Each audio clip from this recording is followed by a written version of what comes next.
much. I mean, in my games, of course, I was looking what's going on, but I don't know how they are up to. Now we see also Magnus just about to start his game. Yeah, Magnus, you'll see he's at the board. Doesn't look like he's soaking wet, and it doesn't look like he's just come in from a workout on a bike. So things looking pretty solid so far. That's an improvement on yesterday already. Norway, of course, got held to a draw by Canada. Playing home, is there good news? He managed to get there on time. Absolute legend of world chess, and I don't mean Magnus Carlsen. They're obviously, Yes. this is the Spanish journalist Nona Gaprindashvili. Yeah, exactly. They're studying the boards, walking across our screen there. Another legend, Odin, the captain of the team, and also one of the two players who participated in this crazy marathon of chess. Odin and Daskild, we were following their stream for how many? 48 hours And again, non-stop chess. It's an interesting strategy for Team Norway, even with the pick of the captain, because he's a very friendly guy, he knows them well, but he's probably not going to be able to help in terms of chess too much. So that signals the fact that all of these players, they're fine being on their own. They're fine checking their files that they already have before the round, not relying on the captain to provide any new files or any new ideas. It's all about camaraderie. It's all about the team spirit within the team. And I think Magnus was also touching upon that after they lost, which pushed away the knight from c4. So let's see just a few moves. How did this happen? F3 move in such a position, it can be very powerful. Because in these positions, these structures, the dream for white is somehow one way or another to make the center stronger by playing e4, and after that put the bishop behind the pawn by playing bishop e3.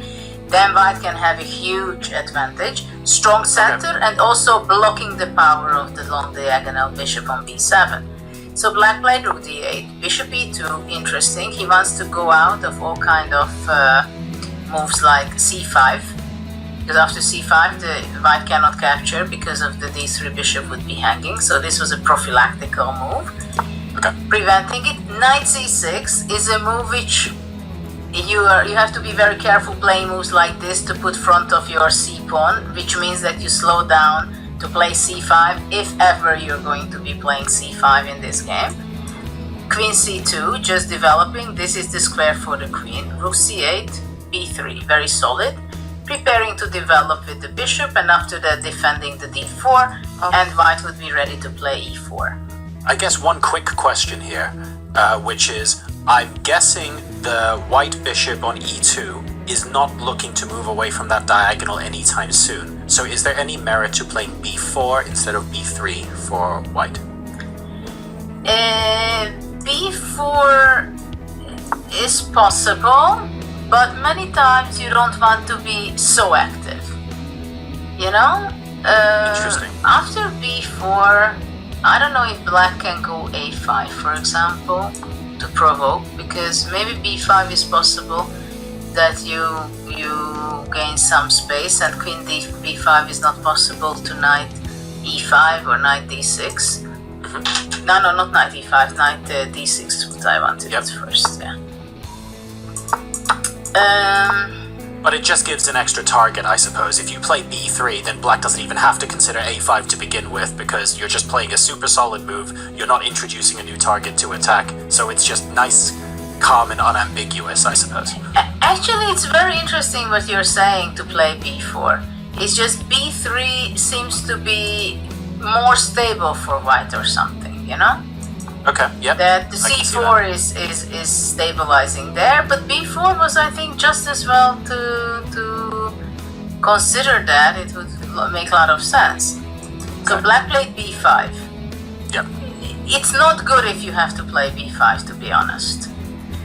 It means that something went wrong, because you don't like to give away these kind of squares like the c5. Knight d2, now it's a run for time, because if white can regroup his knight through d3 and c5 and develop with the bishop, then the game is over practically for black. And now black played e5. So black has to play something very concrete, and now Magnus is thinking how to continue the game. Well, probably white should be capturing on e5. I don't see anything better than that. And I guess that if white doesn't capture on e5 and say puts, I don't know, the rook over to d1 or something like that, I'm guessing black doesn't have to capture, and there are positions where even a push is possible.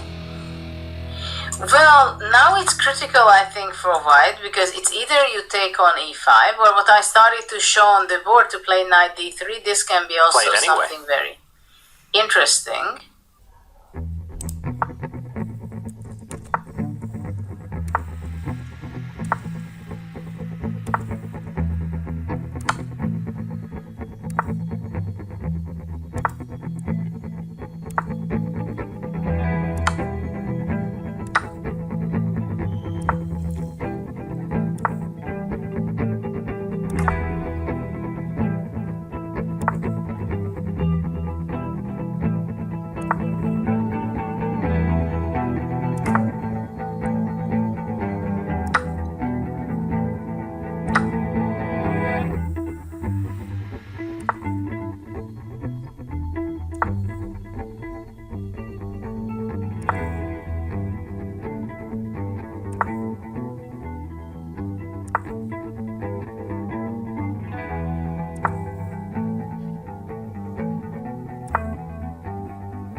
One looked like a real struggle for black, and yeah, the post-mortem has begun. Magnus Carlsen has completed the full point there.